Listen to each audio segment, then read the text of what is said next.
Welcome to Founders Future, a podcast powered by Closers.io, where we dive into the journeys of innovative entrepreneurs and explore the road ahead for them and their companies. I'm your host, Jae Encarnacion, and in each episode, we uncover the stories behind impactful ventures, the challenges faced along the way, and the strategies driving their future growth. Today, we are thrilled to have Vidur Nayyar, the founder of UpChange AI and co-founder of Vedra.ai. Vidur brings a decade of expertise in AI and digital transformation, with experience at McKinsey and Company's Quantum Black AI unit and a passion for helping enterprises and individuals thrive in the AI revolution. Based in Jersey City, UpChange AI, founded in 2024, is revolutionizing how businesses integrate AI and how professionals build AI resilient careers. We'll be exploring his founding story, how his business empowers clients in the AI space, and his vision for scaling this impact driven venture. So, with that being said, let's dive right into it. Vidur, welcome to Founders Future. Thank you, Jay. Really happy to be here. An absolute pleasure to have you on the show today, Vidur, and would really love to start at the beginning for our listeners. So, if you could talk a bit about your motivations and what inspired you to found UpChange AI and also co found Vedra.ai. Amazing. Was there at McKinsey? Everybody knows being a consultant, you're always on the outskirts. Wanted to be in the middle of it. I started advising after McKinsey. As a part of that advice, I still felt I was on the outside. I would give advice. People need to actually deploy it. They need a product. And that is where I went into the whole part of creating a product company. That was a launch of UpChange. Coming from the financial sector, insurance specifically, worked with a lot of leaders, got to understand the pain points that they had during the era of AI, how I could solve them, and then started understanding the whole user-centric approach. What are the users looking for? What are their employees looking for? How can we really help them? And that is where we came up with the whole idea of creating products which are going to be easy to implement, are working on their current pain points, and are also something which they're going to adopt because we don't want to create those shiny objects which nobody uses. We want to create something which is solving their real problems, but also are being implemented in real time. I absolutely love it. So, definitely would love for you to walk us through both UpChange AI and Vedra.ai for our listeners to really get a good understanding of everything that you're providing there. So, if you can walk us through the core offer that you have for each of those companies that you're running here, Vidur, how it's structured for your clients, and who's the ideal client for those offerings there. Absolutely, and thank you for asking that. For UpChange, consider this product company which does everything under the sun for your AI transformation. You need help in terms of how you setting your AI strategy. We are there. We have a team which is ex-McKinsey, also have worked in the industry. We have consultants, but then also actual coders, technology folks who can really help you with your strategy. But as you're building out your strategy, we are going to identify the products that we are building in-house, whether that is on the underwriting side, claim side, policy processing side, that we can really customize to your particular company and deliver to you. At this point of time, we are using AI, we're using agentic AI, anything which is the cutting edge technology, but making sure that it is the right technology which fits into the pain points that you currently have. We are working with the insurance industry, but as I think about it, financial industry is the perfect place for us. A lot of use cases cut across the borders, and that is where we want to be. On the other side, for Vedra AI, that's a place where I'm a co-founder. The whole thing started for me, and I'm going to share my story. My founder has a much more profound story. I was at ITC once after I already started UpChange. ITC is, for people who don't know, it's one of the biggest insurance conferences. Every year they have it in Vegas.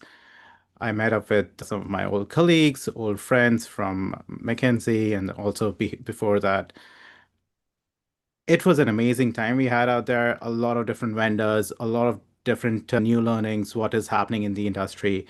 One question I asked all the people who were around me was, how did you feel about it? What was your key takeaway? The answer I got was, there are way too many people out there, way too many vendors. People are doing exactly similar kind of stuff. very less differentiating factor. Being a CIO, CTO, it's very difficult for us to really pull in the right AI tools. Our board is looking for the right solution. We are bleeding money. There's a lot of operational efficiencies that other companies are working on. We are mid-sized carriers, smaller carriers. We really don't know. I can't build it out in-house. I need to go out there, find the right vendor, and I can't do that. So from that, I started working on assessing who are the right vendors out there for what use cases. Started off with, given I was already working with UpChange, already had the list of use cases, knew the ones which had the biggest impact on the pain points, would help the companies with their combined ratio. So started assessing and doing a due diligence of all the different insurtechs out there. Built out the list, and that is where our starting point was, at least from my side. That is where I started working with my co-founder and came up with this idea of Vedra. So what we found was a lot of companies who were mid-sized, smaller in size, or in a geography where they were not being served by all these different AI companies were lacking behind. And given their size, they didn't have the right resources, they didn't have the right amount of data or the know-how because it was, and they were isolated. We thought we could do something for the industry. We could do something for these players. We could really bring in the AI technology, do the assessment, whole the do the whole strategy work for them, also understand what the pain points are generally for these people, and find the right techs and insure and technical companies who could work with them in that particular region and take care of their pain points.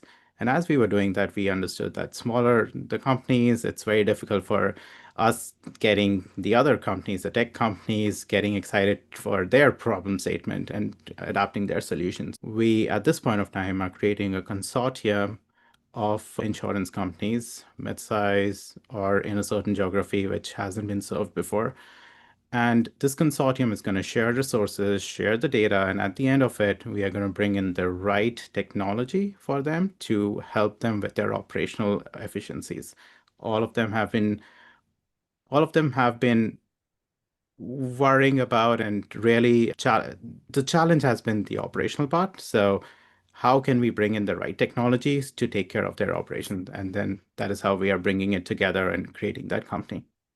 Incredible. Incredible. So on that side, obviously doing so much with both companies here, walk us through what the acquisition is like for bringing on new clients to both UpChange and Vedra. What channels are most effective for you on that front for those leads there, Vidar? The key is really going after the pain points. Once you understand the pain points, you know who your client is going to be and you know who you're going to be approaching within that client. For me, it's slightly easier than other people because I've been in the industry. I know I've been a I've been a consultant, right? So all we do as a consultant, we go out there, we identify who are the right people who are in pain. How can we take care of their pain? And that has been my approach, at least for UpChange, finding the right people, also the people that I know within the industry, leveraging your network, but then also growing your network in the best organic way. I would say that inorganic way of growing network has not really worked for me. Working it out in the best way, and there's a right way of building out your network, right? You don't want to build out your network of people who are exactly like you. You need to make sure that your network is well federated. You have different people so that on one side you're talking to the CTO, but then on the other side you're also talking to the chief underwriting officer. Now, if you're just roaming around in your tech group, they would not know the chief underwriting officer. So you need to make sure that you have a broader network to go out there. And on the other side, it's mostly around having the right network. Even for Vedra, we have the right network. We are approaching the right companies who are undergoing the same kind of pain, who are going to be more accessible to creating a consortium, given they have the same similar pain points. And then also the messaging becomes much easier because you can use the same messaging. You just have to adopt to their current needs and you can sell your product. Just so from what it sounds like, you're doing a lot more of the cold outreach, leveraging your network to reach out to these potential clients. Now, moving forward and approaching scaling these companies, there, are you thinking about having some more of a predictable lead generation system, maybe around ads, more social media leverage? Walk us through your mindset on that front. I would say it's 80% warm, but then 20% cold leads. But even the cold leads are mostly towards having introduced by a credible source. So going forward as well, given it's going to be more B2B, we want to keep ourselves into that space where we are being introduced by a credible source or my own network or network of my co-founders and other people who are working with me. As I'm thinking about like really growing it further, it makes a lot of sense to have an online presence, to have articles out there, to have that whole presence so that even before we do an outreach to somebody, they already know about our name. I don't have to go out there and explain it to them. They already know who my clients are, who I'm working with, and there's also a sense of FOMO for them. Love it. I love that. So as far as the process, I mean, are you running this as a solopreneur on the UpChange side? Do you guys have a team, a sales team, marketing team to help you push this out? What does that actual sales process and team look like for you right now? So on the upchain side, it's mostly me and a couple of my advisors who have a deeper network than me and have been in the industry for longer than I have. Also, it helps that I'm on a lot of different advisory boards and think tanks. One of them is AI 2030, where a lot of different leaders come who are thinking about AI and doing it in the right way. Having having a network like that and having and me pushing some kind of an idea or putting that idea into other people's brain is in what we are trying to achieve, what we are trying to do. And then a lot of introductions happen organically because once you let people know and get them excited, even if they're not related to your industry, everybody is happy to make introductions, credible introductions about me. Incredible. Absolutely incredible. So with that, are you looking to now keep yourself more in that founder role, especially with UpChange and what you're doing there, and start bringing on, expanding on a sales team, maybe having some setters and some closers to really start pushing that out and bringing in traction there? It is going to help because at a certain point, I need to start evaluating where am I needed most. Is it going to be running the company? Is it going to be really being on the marketing side? Yes, I would want to be on all these credible or more intense workshops with the clients, but at least on the I would say cold or like lukewarm outreaches or making sure that my people I'm speaking to, somebody is following up with them and keeping those connections warm. I am thinking about finding the right people who can do that for me. Love it. I love it. So overall, would you say that more on the bottleneck side, it's going to be, again, that kind of predictable lead generation system, really having the ability to have predictability there with the clients you're bringing. And then again, yeah, more sales help, bringing on a sales team that can really start to push this out. Is that what you're thinking about on the bottleneck side right now? Yeah, and then it also helps because for me, all the people I'm talking to or have gotten excited have been based on the credibility that I have within the market, within those sectors. So anybody who can really complement my credibility, because now it's not going to be just Wither and the team. It is going to be like this other person, their credibility, their association to this company. That is what I want. I love it. I absolutely love that. So talk to us about the vision here, Vidur. Paint us a picture for our listeners. What does the rest of 2025 look like for you going into 2026? You got a lot of things that you're juggling right now. What are you laser focused on for that growth and scale of the companies? Really finding the right partners so that we can deploy the solution, really see the right value that we are getting from them, really expanding it beyond that. Because, especially if I think about Vedra, the value comes in with scale and not the value for me, but value to that I'm providing to the companies because it's a federated model. It's something where we are really creating that whole big data, we are creating the resources for them. It makes sense that we have a big set of members as a part of that consortium so that we are able to help them out. On upchain side, it's more about making sure the use case that we currently are working on, which is more on the underwriting side and the claim side, are a success. We have the right partners with whom we are working on. And my whole thing is getting the right feedback from my partners so that we can improve it, so that the whole of 2025 is taken care of in creating that best solution which is out there. We already know the pain points. We are creating it from our perspective. People are seeing some value in it, but we want to make sure that the value that we are creating is on steroids. Absolutely incredible. So, with that, I do want to take us into the lightning round here. Really incredible hearing your thought process and mindset, and clear as day why you're seeing that success and are going to continue to see it. So, on this front, just two more questions before we do wrap it up. And the first one's going to be more on the tool or resource side, whether it's an AI insight or a consulting strategy or a tool. What's the biggest game changer been for UpChange so far? Definitely AI, making sure that I can do this on my own and there's something, some tool which is taking care of the rest is really helpful. For one example, we did a lot of due diligence on external companies.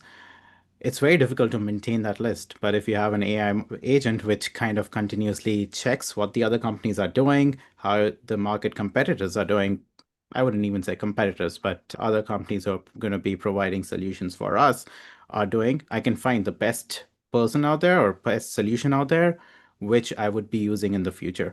And it's very difficult to do that as a small company. And instead of having a dedicated resource, I have a dedicated agent for that. I love it. I love it. And then last, certainly not least here, Vidur, what is the best piece of advice that you can offer to our listeners tuning in right now? Just heard your incredible journey. What can you leave them with before we wrap up the show today? I would say two advices. One, don't be distracted by the shiny objects, but then two, count your count your solution to the last penny. You want to make sure that you know how much it's going to cost because I've seen a lot of different startups who don't budget it properly, and at the end, they have a good product, they have to sell it for scraps. I love it. I love that. With that right there, that is going to wrap up another inspiring episode of Founders Future. And Vidur, just want to thank you so much again for coming on the show, sharing your incredible journey and your insights with us today.